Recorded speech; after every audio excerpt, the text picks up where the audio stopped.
Yo, yo, yo mga boss! Isang magandang umaga sa inyong lahat, no? So for today's vlog, meron akong gagawin na kakaiba na hindi ko pa nailalabas sa vlog, no? Actually, di ako marunong talaga as in. Wala akong alam sa ganito. So, ano nga ba yung gagawin natin? So, ayan, kung mapapansin sa YouTube ako. So, nanood ako ng recipe ng isang chicken, no? Kung paano ba siya lutuin. So, sa kusina kasi talaga, hindi ko talaga kaya, hindi ako marunong. Although, may YouTube naman, kaya naman pag-aralan, pero ayoko talaga. Pero this time kasi, since walang magluluto para sa akin, wow, kala mo talaga, boss na boss, boss naman. And then yun, dahil walang magluluto, so itatry natin magluto ng creamy mushroom chicken. Alright! So, ano pa hinihintay natin? Simulan na natin kung paano ko gagawin to. Itong kalokohan at hindi kalokohan. Para naman may makain ako. So tara, let's go mga boss! So, syempre mga bossing, ipe-prepare natin yung mga kailangan natin para sa lulutuin natin, no? So, syempre meron tayong chicken dito. Meron tayong all-purpose. Ayan. So, ewan ko kung ito yung ginagamit talaga, no? Yung tama. Tapos, meron tayong mushroom. Syempre, para matawag na creamy mushroom. Tapos, meron tayong chicken cubes. Ayan. At tapos meron tayong pamintang pino. Ayan. Siyempre, kailangan natin ng asin. Ayan. At siyempre, kailangan natin ng bawang sibuyas. Siyempre, ayan. As nakapagsayang na rin pala ako, no? So, pwede ko na pala patayin ito. Ang ganda ng rice cooker. Ayan. So, bunutin lang natin. And ano pa hinihintay natin? Magsimula na tayo magluto. Alright. So guys, ayan. Magta-try tayo mag-iwa ng bawon tsaka sibuyas. Di talaga marunong guys, ha. Pasensya na. Huwag niyo na ako i-correct kasi talagang hindi po ako marunong. So, ano lang natin, durugin, pinuin lang natin. Pero huwag yung pinong-pino. Ayan, yung medyo bubulang konti. Papalasa lang naman ito eh. Diba mga boss? Tama ba? So, hindi ako marunong. Nakikita ko lang to sa mga magulang ko tsaka kay partner kung paano maghiwa. Pero, wala, hindi talaga ako pang kusina eh. Okay, sibuyas naman tayo mga boss. Maliit na sibuyas lang, mga medium size lang or small ata to. Dahil mag-isa lang naman ako ng kakain. Pwede na yan. Ay, wait lang. Babalatan pa ba? Wala tayo marunong eh. Nakakabahan pa yan. Nanginginig pa yan, no? Uy, nanginginig pa. Uy. Okay. Tapos, ganyan ba? Hindi ko sure kung tama yung ginagawa ko mga boss. Bahala na si Bato. So ngayon naman guys, yung mushroom, ati lang natin sa gitna na para medyo lumit lang konti. So yan, okay na yan, ganyan lang po siya.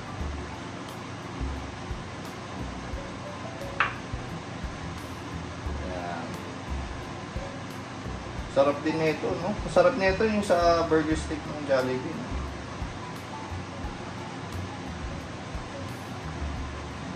Kung mapapansin nyo, kaliwete guys, si Boss Brand. So ngayon, alam niyo na. Sa mga hindi pa nakakaalam po, kaliwete po talaga ako. Ayan. So ayan guys, ang unahin natin, no? Lulutuin muna natin yung manok. Tignan natin kung marunong si Boss Brand. Nalagyan ko na rin siya ng asin tsaka paminta. So, buksan muna natin itong huwag natin masyado lakasin yung apoy kasi baka mamaya masunog natin, hindi naman tayo marunong. Lagay tayo ng oil. So, pagprito ng manok. Yan yung nakita ko sa YouTube. Yan daw yung una.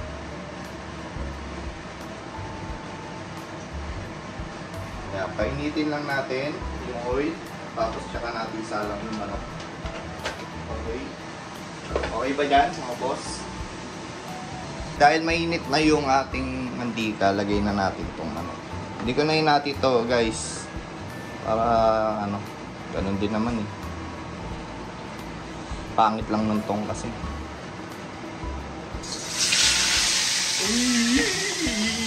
Kaya tumatalsik pa ako. Sabay ito.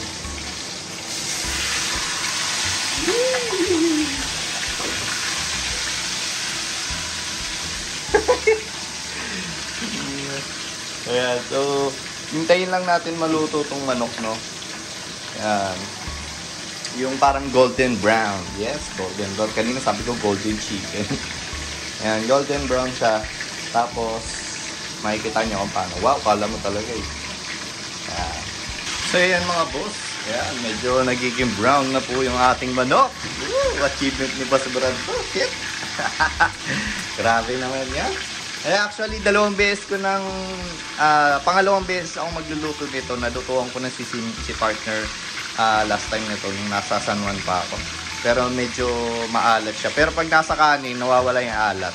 Pero sana makakuha natin yung ating luto. Madali lang kasi talaga siya lutuin. So, yan mga boss.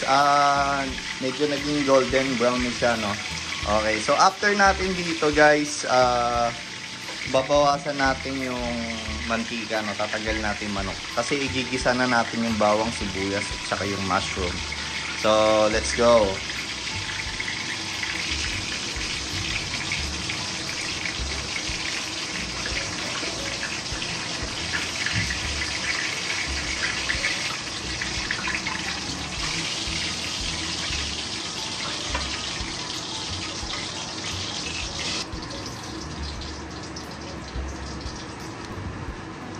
Okay guys, mag-gisa na tayo ng bawang sibuyas at mushroom. So, unahin natin bawang.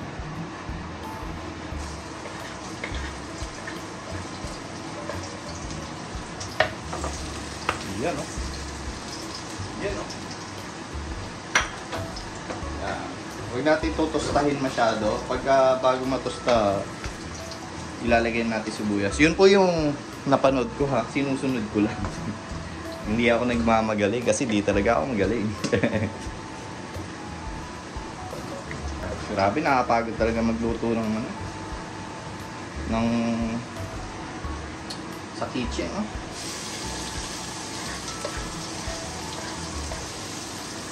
Yan natin ako yung nakakata. Huwag magigisa na lang dapat. Sabi ko wag tostahin eh. Natosta na talaga. Malakas yung apoy natin. Okay lang yan. Kaya nga nasabi ko, nasa lasa yan. Wala sa presentation.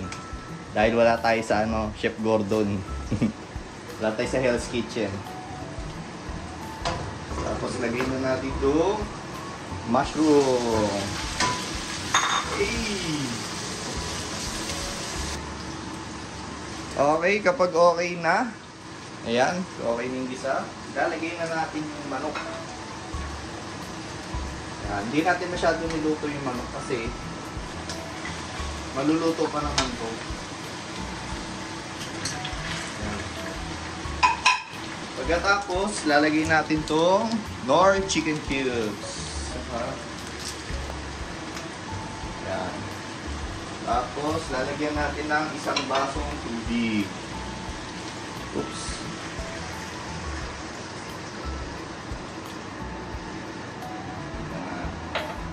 Ayan. Tapos, lalagyan natin ng soy sauce. Na 2 kutsara lang siguro. Okay.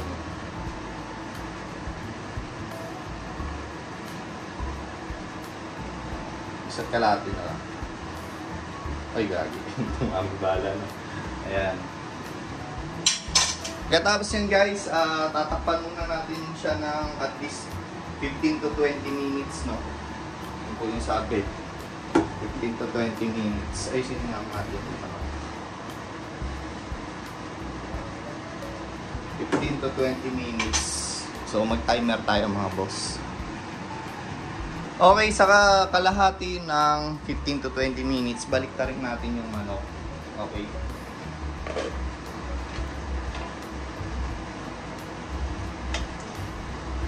Yan. Tapos, tapusin natin yung 15 to 20 minutes. Okay, so natapos na natin 15 to 20 minutes, guys. After nyan, guys, balik nyo ulit sa dati. Balik ta rin nyo ulit na. Balik ta rin ulit natin. Yan. Balik lang natin sa dati. Grabe na konting tubig, no? Okay lang yan. Kasi dadalawa lang naman sa manok natin. Okay. Ang next natin, guys, add natin tong all-purpose cream, no? Pero bago nyo isalin, guys, hinaan nyo muna yung apoy. Tsaka nyo isalin. Uy, gago. Grabe na. Tuwa po sa... Sabi ko pa naman, dahan-dahan lang. Ganun pala ka. Ngayon naman, siyempre, haluin lang natin ng dahan-dahan para... Kasi, I think malambot na yung ating manok. Hihintayin lang natin siya na maging creamy, no? So, eto na yung pampakreamy natin yung all-purpose. Yan, hintayin lang natin maging creamy yan. Yan. Grabe. Uy, nakaluto na si Boss Brad ang ulam. Achievement na naman to, grabe. Kaya naman natin magluto lahat eh. Actually, madali na ngayon kasi matututo ka na lang sa YouTube. Marami nang nagbablog ng about sa mga luto-luto, no? So, malalaman natin yung lasa na ito mamaya. Ayan, alright. Ayan, medyo nagiging creamy na siya mga boss. No? Bahala na kung ano maging lasa na itong basta makakain lang ako ngayon lunch. Actually, hanggang pang dinner ko na to kaya dalawa siya. Para hindi na ako magluluto mamayang gabi. Kakapagod magluto eh. Ayan, mamaya papakita ko na sa inyo yung finished product natin. Alright. So, halu-haluin ko lang muna to and hanggang sa maging creamy na siya. Alright, dahil patapos na rin to. Ayan mga boss, oh. Nakikita niyo yung pagiging creamy nung yung ating chicken, no? Chicken mushroom. Grabe. Gugutom na ako. Nagugutom na ako sa sarili kong luto. Kala ko talaga sarap eh. Pero at least kapagluto tayo ng creamy mushroom chicken.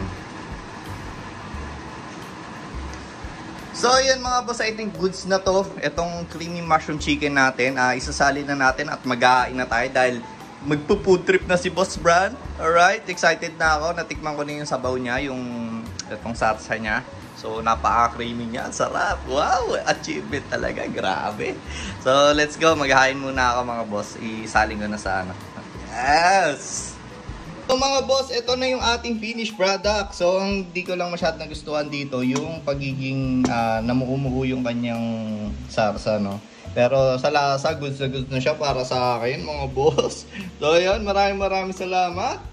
Maraming salamat mga boss sa pagsubaybay kay Boss Brad pati sa pagluto ko. Alright, thank you so much.